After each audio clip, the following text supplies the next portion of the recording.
Hello and welcome to the official Scottish Rugby podcast. I'm Lindsay and I'm joined by Al and Mossy, and we've also got Sean Lineen, who will be talking about all things Super 6.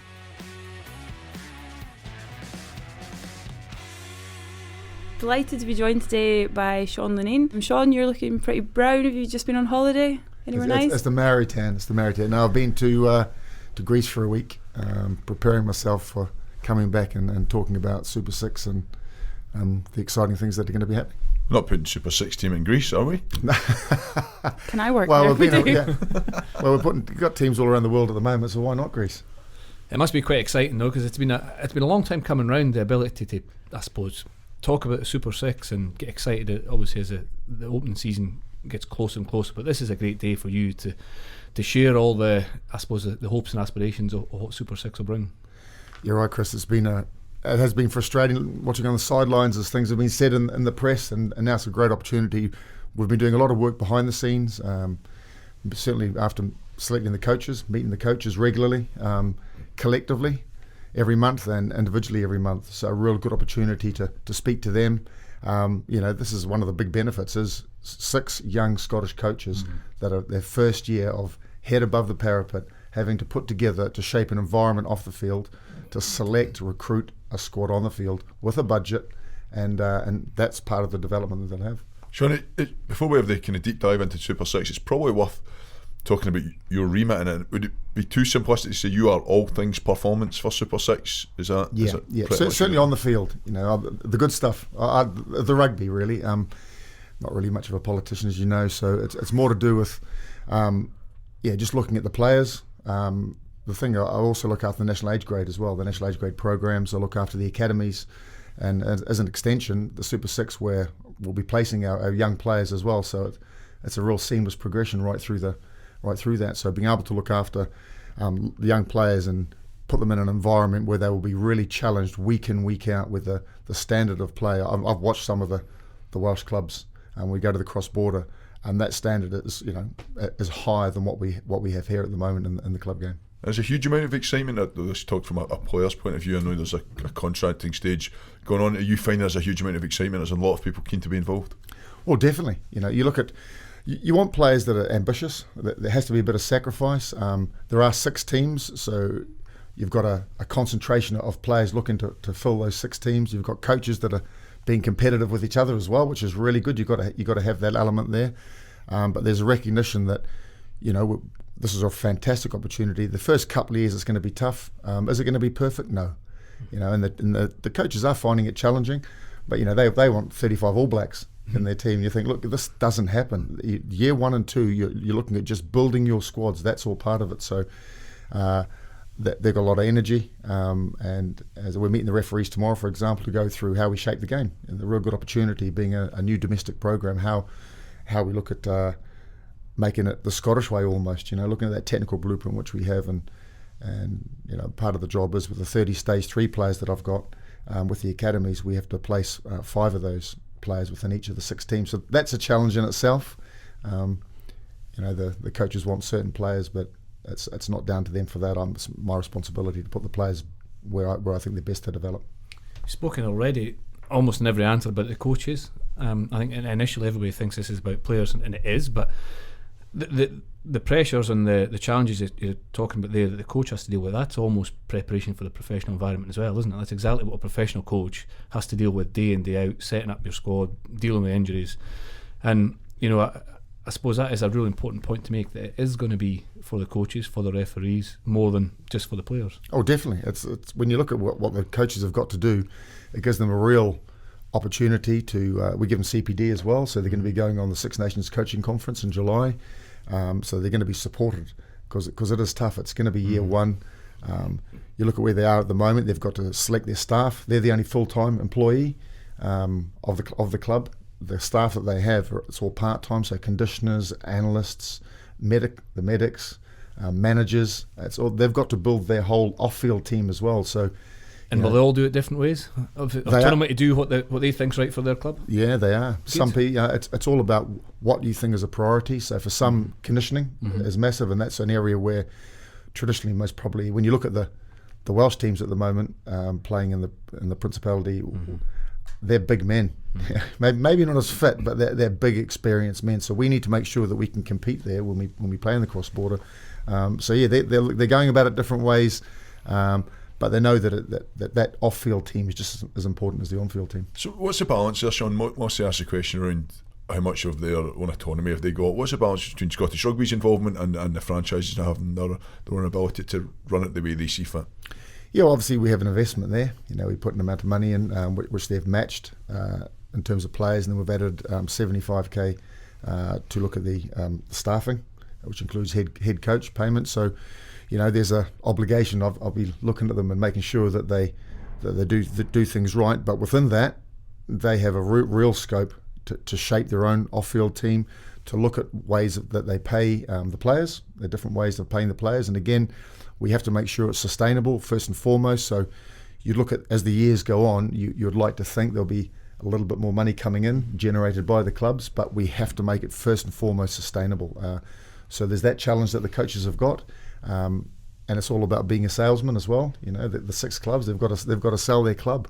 And again, it's been it's a number of players have got 1 or 2 or even 3 clubs to look at. So that's all part of it. Sean, you mentioned how obviously the clubs have to sell their clubs and be quite a good kind of salesperson. Yep. Do you think Ayr will have a bit of a benefit being one of the only clubs within the West region? They'll have a bigger pool of players maybe to attract.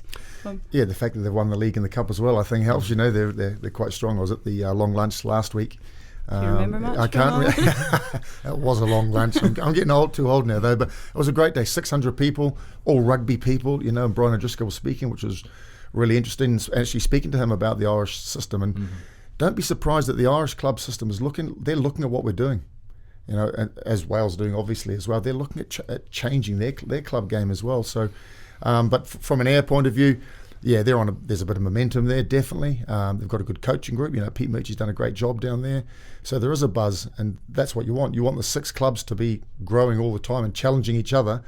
But again, in the past, I suppose Melrose has been one of those clubs where other clubs hate them, or they go, because they're the best, because they set the standards. And you want all 6 clubs to be at a certain standard on and off the field. And by, you've got Ayr, you've also got Stirling County, and again, the same with Ben Cairns. He's doing a great job up there, and he's working really hard on recruitment and the facilities that they have up there. So they've all got their own little sales pitches that they do, and that's what's good about it. You mentioned standard and performance. Would it be fair to say that you're not necessarily going to measure that year one? I mean, there'll be a bedding in period. You'll be bringing in as many top quality players as possible, but it'll be year 2, year 3 that we'll see those standards moving up at a faster rate, or do you disagree with that? Is it likely to be straight away that you think that you'll see that? I think there'll be a real buzz. I think they'll be maybe slightly fitter. They'll play a Scottish game based around speed, you would like to think, because that's the players that we have. There will be measures put in place, the KPIs, but it's not going to be, as you say, solely about winning, because they've got to bed in. Why are we doing this? We're doing it to improve the standard, as you know, right, consistently across the season, and that will include the cross-border competition. We're doing it to also retain our young players in Scotland. As you know that these kids are now getting agents at 17 and 18, and they're looking at going to France, to Italy, down to the Championship in England for money. So we need to make sure that we have, we have a good reason, or they have a reason for staying up in Scotland, and that's really important. And we've already touched, thirdly, for me, coaching. Really important. We're developing our coaches, we're developing our analysts, our conditioners, our medics, our managers, which I think is really important. So that's how the environments that they create, as the environment, the culture, whatever it takes. Whatever it takes, Sean. Back to the Warriors. But yeah, it's really important that they get the whole 360. It's not just about the rugby on the field. So what is it? What's going to make the players improve in Super 6? Is it going to be standard competition? Is it going to be the exposure to more analysis, to more time to train, to potentially better coaching? What's the key difference in Super 6 to what the Premiership was in the last few years? I think they'll be experiencing more of a professional environment, both on and off the field. You'd think the games will be harder. There'll be no easy games. The players and the coaches and the staff will be more accountable, which again the media coverage will be more. So you'll have to have the old thick skin most probably. They're going to have to bounce. They're going to have to go with the ups and downs, the highs and lows of what's part-time professional rugby, because they're still going to have jobs, they're still going to have other things that they're going to be doing. So they've got to be able to balance that. But it's really exciting, being involved in an environment like that. And you mentioned the part-time professional part. There will be, I assume, a mix of students who are studying full-time who will be doing Super 6, full-time employees who will be, again, doing it, and then potentially we'll be dropping down 5 players from the academies. That's right, to each of the clubs as well. So there'll be a real mix of what people are doing away from the Super 6 franchise as well. Which is not a bad thing. They're not just thinking 24/7 about rugby. They're having to have other things in their lives. So again, it's how the coaches and the clubs, how they maximise the time together, how they look at their pre-season, their off-season, how they look at their conditioning blocks, how they look at maybe thinking outside the box a little bit, how they have a relationship with the pro teams, which is really important, and get their expertise there, and looking at players training their pre-season as well. So yeah, there's a lot going on. It's not just about the rugby on the field, but in year one, starting in November, that's not a bad thing. When you look at the season structure, it's really from November to November, because the first domestic season starts in November. It goes through until March, with a little break at Christmas time, which is quite Christmas, New Year, and also in between that doesn't coincide with the Six Nations games either, which is good. Then in mid to late April is when the cross-border starts, and that runs it through until June, and then there'll be a lot of players that will be away with the Junior World Cup, 20. So it's a really good opportunity for the players to play in the cross-border and then head into the Junior World Cup. They come back from there, a break, but the ones that aren't in the Junior World Cup will be conditioning, and then you're straight into that domestic season again, which starts in August and finishes in November. So you really, in essence, you're looking at this first block is November to November, and there are 3 separate competitions going on. And the first block this year is obviously later due to the World Cup. Later due to the World Cup, yeah. So and it will start in August or September. September will be the September. That. The season that we're looking at going forward, if you look at next April to November is when the season will actually be, and it will start with the cross-border, right, and then it will be the domestic season will then kick in August, and it will finish by November. So they then have the bad months, like summer rugby. I mean, that's what we're looking at, aren't we? But the weather, look at today. So you're looking at at having that time of December, January, where they can have a break, get themselves sorted out. Guys will be playing in the Six Nations Under-20 World Cup, but that's all really important for the academy managers, which have had a 2-day conference, a 2-day reboot up at Stirling. And one of the key things was the 30 stage 3 players. How do we look at their individual player plans? How do we include the Super 6 coaches in that, the pro coaches in that, the academy managers? We need to include these people so they have an idea of what a stage 3 player season looks like. You mentioned that you run the age group system as well. How excited are you about the talent that's coming through? I mean, you have lines of sight from pretty much when they're picking up the ball at 14, 15 years old and following them through. It's a really exciting time to be involved in Scottish rugby for a youngster. There's so many things going on. I've just come back from the under-16 tournament, which was down in Cardiff, and the under-18 tournament festival, the Six Nations festival, which was in Cheltenham and Gloucester and Worcester, and that was a fantastic experience. And we're now being competitive. I can safely say that, hand on heart, that this is the players that are coming through now, and it's great. The schools conference is working well. They're playing more competitive games week in, week out. The coaching's good. And it was always 3 things for me. You look at the coaching, you look at the competition, you look at the conditioning. 3 key things for me for us to move forward, and that's happening at school level. It's transferred across now to 16s, 18s, and 20s. And Hoggy's got the 20s going across to Argentina for the under-20 World Cup. Not an easy pull with New Zealand, South Africa, and Georgia. Are we dropping in Washington on the way? Washington, exactly. So which is fantastic, a real good experience for the players as well. But the national age grade, we've really moved it on, and it is trying to increase that competition. It's really important that they don't just play against each other all the time. They need to get that cross-border element.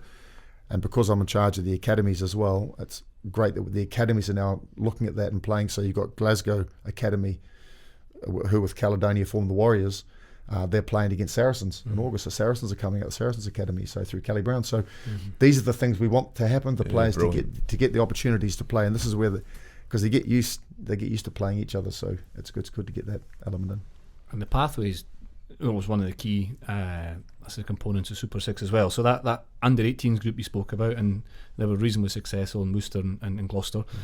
Some of those guys, if they want to, will have the drive. They would be seen as the ones who feed into Super 6 in the next year or so, the next couple of years, and I suppose understanding as them as individuals that they have to make sacrifices as well. It's not going to be laid on for them. It's going to be difficult, but if you do want to follow that path to be a professional athlete, an international athlete, then Super 6 is the stepping stone. Yeah, you've touched on a really interesting point, Chris.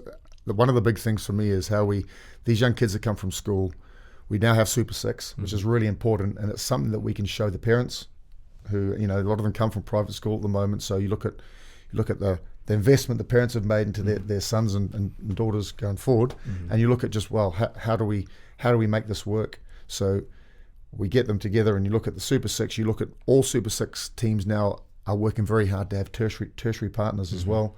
In Air UWS, that was announced at the long lunch. I can remember that, which was fantastic. It was early on, was it? It was early on. Brilliant Very relationship, that one, and a great example of, to your point, that dual path, that you can't solely concentrate on being a rugby player, because you need to have plan B, if you like, but it will make you a better rugby player as well, and that seemed to be the message that we're coming across. That's the messages we have through our academies, through the young pro players and the senior pro players as well.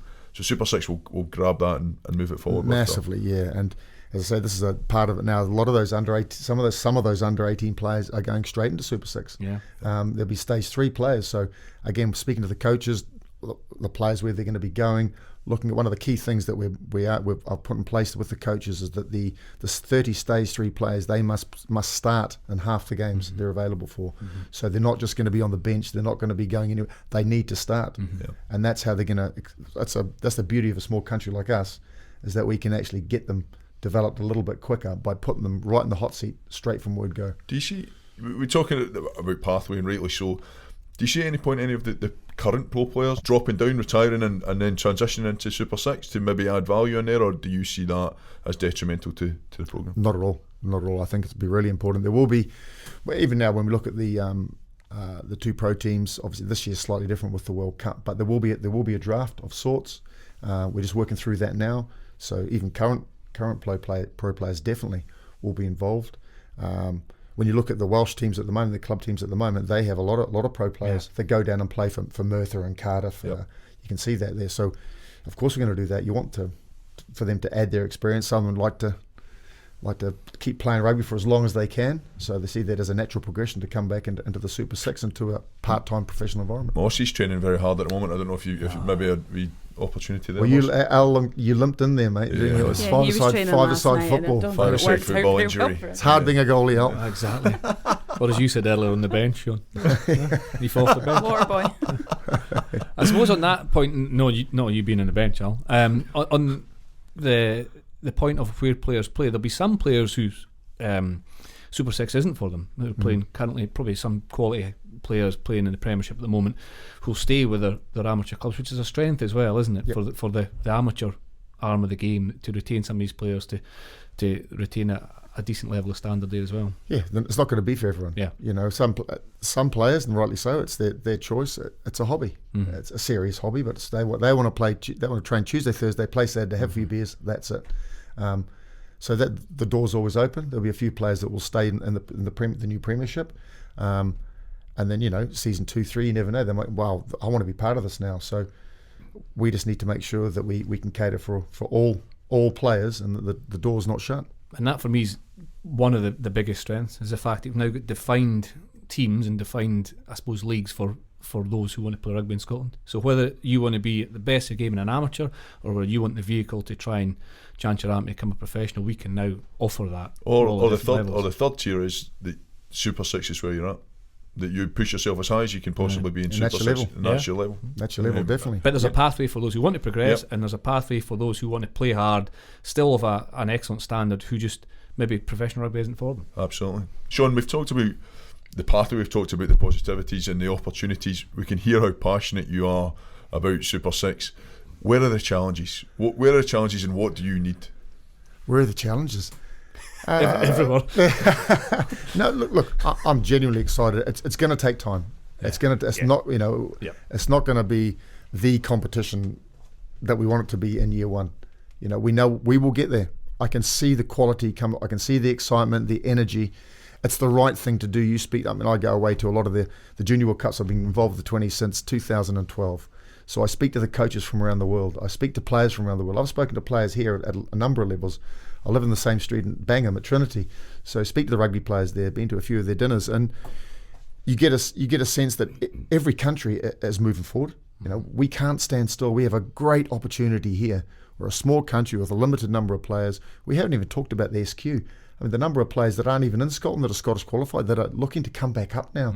There's an avenue for them, which I think is really important. And, you know, Grant McCarvey's looking after that, so he has a relationship with the 6 coaches as well. So it's not just the players in Scotland, it's players that want to come back to Scotland, it's students that go, oh, I might go to Stirling Uni, I might go somewhere now because the opportunity to play Super 6 and part-time professional rugby players. So yeah, I'm just excited with what we're doing. There are going to be challenges all over the place. Look forward to them. But the main thing is, I know it's the right thing to do. Thank you very much, Sean. It sounds like exciting times ahead for everybody involved, and we wish you the best of luck in the next 6 months and beyond. Cheers. Thank you, Sean. Thank you. It's good, that, wasn't it?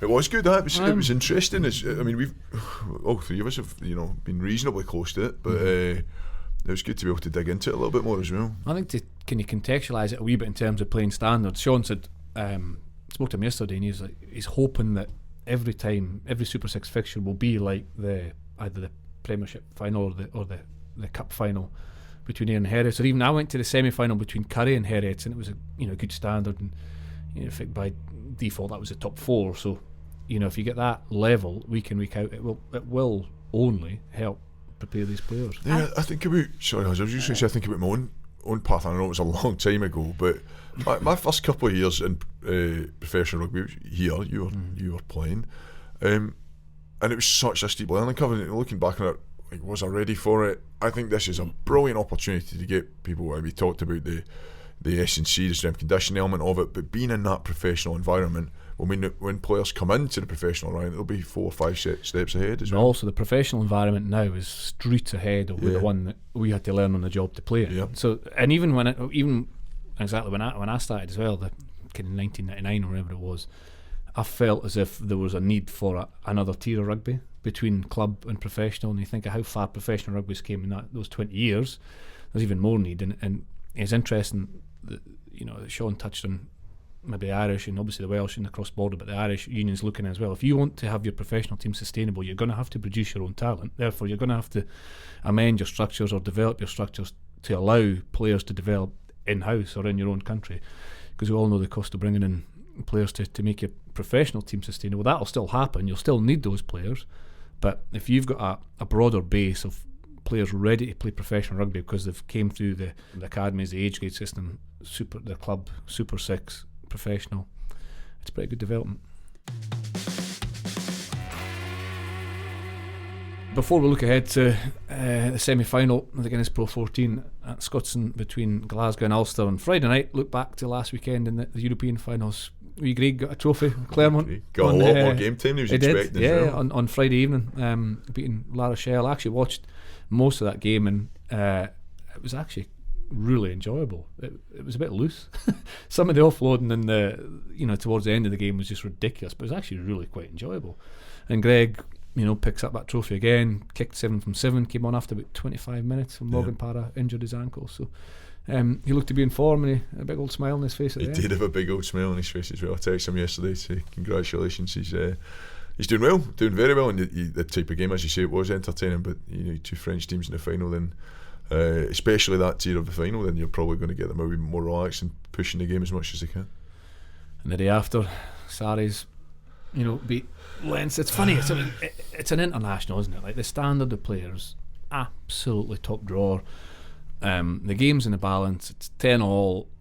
The physicality, everything around about it's an international. But I actually lost a wee bit of interest in it at that point, because it was.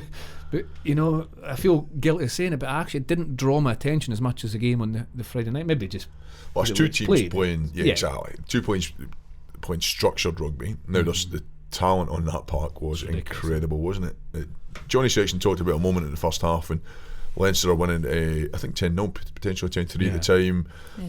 Yeah, 10-3. 10-3, and you know, for him that was a pivotal moment. If Leinster had scored there, they would take it away from Saracens, but Saracens been able to turn it around and get that try makes it. Yeah, because Saracens have gone down to 14. They had. They told you as going in a well, sin so- bin. Yeah. So is that poor from Leinster, or is it amazing from Saris? I I think think you've it's just good got, from Saris you've to got to hold credit on. Saris, yeah. Just the way they control a game, and they go down 10 points to 0, and Their still. defence was huge. Yeah. Like, there was massive hits going in all day, but I noticed a bit of a shift in momentum once their player went into the bin, and it just felt the hits were getting harder. They were bigger.